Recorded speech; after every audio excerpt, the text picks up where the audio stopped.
my aching back. Again, I'm going to show you what to do with your chair. First of all, when you're standing around, don't stand like this. This is no good for your hips and your lower back. You want to try to keep everything as even as possible. It's going to feel a little bit robotic to begin with, excuse me, but it's a good rule of thumb. All right, so you're going to stand up, whether you're at your desk or wherever you are. Put your hand on the back of your chair. So some of you might have higher chairs. You might want to use your desk. It's entirely up to you. All you're going to do is take that one leg out to the side and bring it back in. Out to the side and bring it back in. So you see how I'm sweeping it? You don't have to sweep it. You could tap it if that feels better. So one leg out to the side and bring it back in. Good. Once you do that 7 to 10 times, you'll turn to face, counter, chair, desk, and you'll take it to the back, bring it back in. Now you'll notice this can be very difficult, especially if you have that nerve pain or that sciatic pain going down. But what we're trying to do is mobilize and loosen up the tissues in that area. Excuse me. So you'll do 7 to 10 of those. And then, of course, you're going to do that same thing on the other side. Sweep it out. Good. And you'll notice as I'm doing this, everything's quite steady. I have a little bit of movement, but not too bad. Or not too much. I shouldn't call it bad. And then turn and just lift up the other one. So these are hip extensions. And I will tell you, if you have like herniated disc, bulging disc, anything like that, because I know lots of people do and they just live with it. Only about, I think they say around 10% of people need surgery for their like disc stuff that goes on.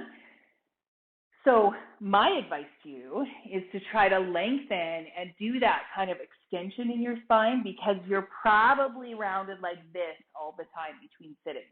So that's what this does. Abduction to the side will strengthen that glute med, which you need to have a stable pelvis, and then the extension behind allows you to extend the spine, which is so good for your spine and your pelvis. So once you've done both sides, you can take a seat in your chair. I'll show you from this side. I'm sure you've seen this before. It's figure 4, but it's going to look a little bit different.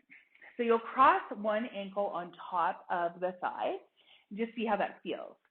But instead of like leaning over and pushing, like wrenching down into this top leg, you're going to stay sitting up nice and tall. So you try to find your triple S, your skull is in line with your scapula, is in line with your sacrum. Your sacrum is just above your tailbone. Okay, and then all you're going to do is just kind of pull the knee up and in towards you. Don't move the ankle, so it's not like crossing, but it's just lifting up and pulling almost like on a diagonal. And just take a couple of deep breaths there. You can also do this on your back, which I'll show you. But if you are suffering with some back pain, getting on your back is not a lot of fun. Yeah, so this is a really good thing to do at work. Good, and then you'll switch sides, and you don't even have to do a ton of these, 3 or 4, and just breathing through, 3 or 4 throughout the day. Yeah, just breathing through, sitting nice and tall. And so if I could show you just in a different kind of angle, I'm taking the leg, crossing it over, and then I'm pulling it kind of like, do you see this? Like in, almost diagonal to my opposite shoulder, not pushing down. Okay, a lot of people do that. That's not my jam. That does all sorts of things with the pelvis. You lean forward, or you round your back. So sit nice and tall, and then just pull the knee in towards you. So you'll do that 3 or 4 times throughout the day. So your abduction and your extension. Then I'll show you the how to do that stretch on the floor. So I like to use a block under one of my feet. Just gives me a little bit more leverage. You certainly don't have to, but I like it. And then you'll take your ankle and cross it over. And then all you do is you just pull the knee in. Yeah, just pull the knee in. Look at, pull the knee in. So you can face If it's your right knee, you're pulling it over towards your left ribs. Yeah. And then you just try to keep everything nice and breathy. Good. And then you'll switch sides on that one. Nice. And that is what I have for you today. So more strengthening.